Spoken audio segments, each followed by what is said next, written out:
शरद पवार यांच्या वाढदिवसानिमित्तानं त्यांच्या दिल्लीतल्या निवासस्थानी खासदारांसाठी आज जेवणाचं आयोजन करण्यात आलंय आणि या कार्यक्रमाला दोन्ही राष्ट्रवादी पक्षाचे नेते एकत्र आलेले आहेत। बघा, उपमुख्यमंत्री अजित पवार, प्रफुल्ल पटेल यांच्यासह अनेक नेते शरद पवारांच्या घरी दाखल झालेले आहेत। तर पवार साहेबांना शुभेच्छा देण्यासाठी आलोय अशी प्रतिक्रिया प्रफुल्ल पटेलांनी दिली आहे।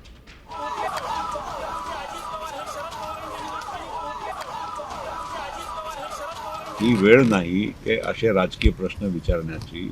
दुसरी गोष्ट, इथे पार्लमेंटच्या सेशन चालू असताना सगळ्या राजकीय पक्षाचे लोक इथे तुम्हाला दिसणार, त्यामुळे आपण याचा काही वेगळा अर्थ काढण्याचा मतलब माझी विनंती आहे। आणि खऱ्या अर्थानं पवार साहेबांना म्हणजे आज 85 वर्ष त्यांचे पूर्ण होत आहे, त्यांना शुभेच्छा देणं आणि मी एवढे वर्ष त्यांच्यासोबत राहिलेलो आहो, काम केलं आहे, माझे आदरणीय आहे, वंदनीय आहे आणि मी त्यांना सदिच्छा देण्यासाठी आले।